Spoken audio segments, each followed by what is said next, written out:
भगवान से मिलना चाहते हो तो भगवान का स्थायी पता है, सत्संग करो। स्वयं भगवान ने कहा, नारद जी ने भगवान से पूछा,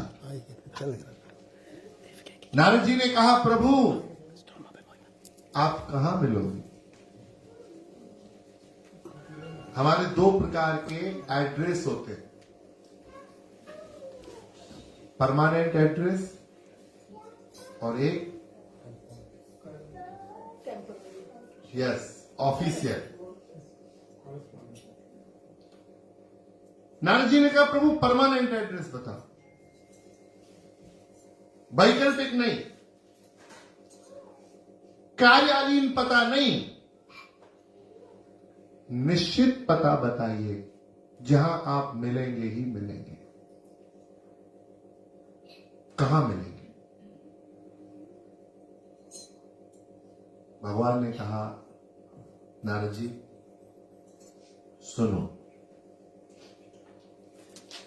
नाहं बसामि वैकुंठे। क्या कहा भगवान ने? सब लोग दोहराइए, नाहं बसामि वैकुंठे योगिनां हृदयेन च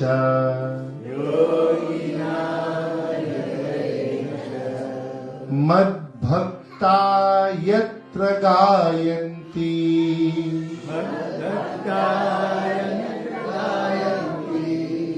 तत्र तिष्ठामि नारद।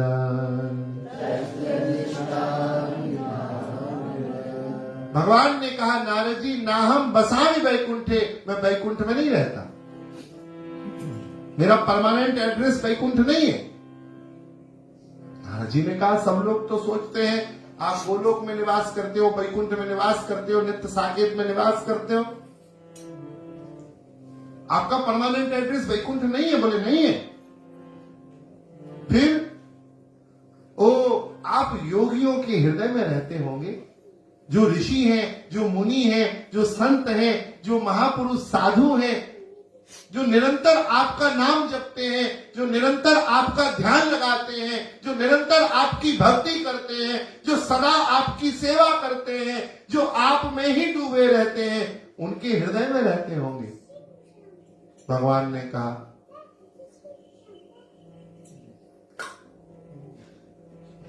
सॉरी,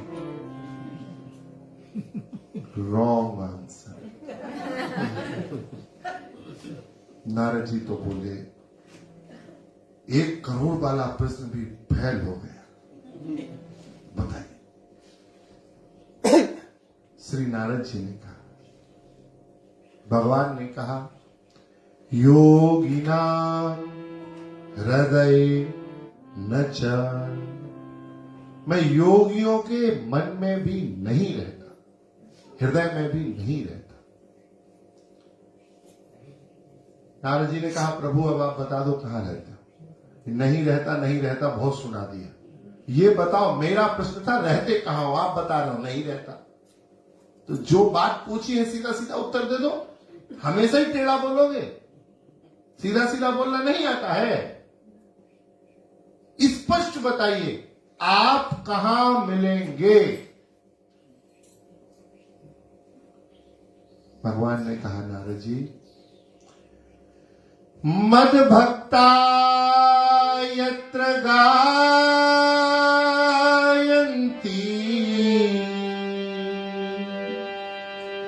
मेरा भक्त जहां मेरा होकर, ये बड़ी बात है।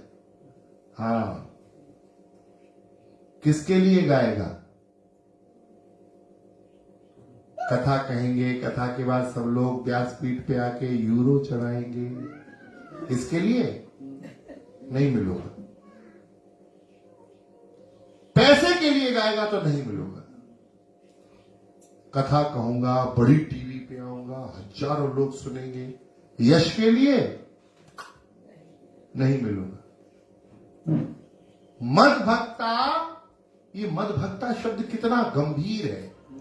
मद्भक्ता अर्थात मेरा भक्त मेरा होकर मेरे लिए, केवल मेरी प्रसन्नता के लिए गाएगा तो मेरा भक्त बैठकर गाएगा, मैं खड़े होकर कथा सुनूंगा।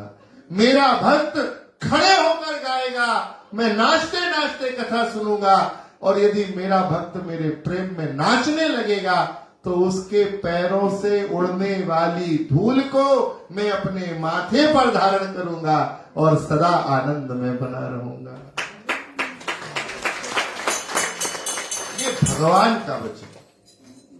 इसलिए हनुमान जी से मिलने का सत्संग ही बहाना। आपको भगवान से प्रेम करना है, आप भगवान में आपका मन नहीं लगता है, आपको लगता है मैं भगवान से प्रेम करना चाहती हूं, मैं भगवान की भक्त बनना चाहता हूं, मैं भगवान की भक्त होना चाहती हूं, सुनो, केवल कथा सुनो, बस। सत्संग ही बहाना है, बिना सत्संग के किसी को नहीं मिले। और सत्संग में आओगे तो भगवान मिल जाएंगे, 100%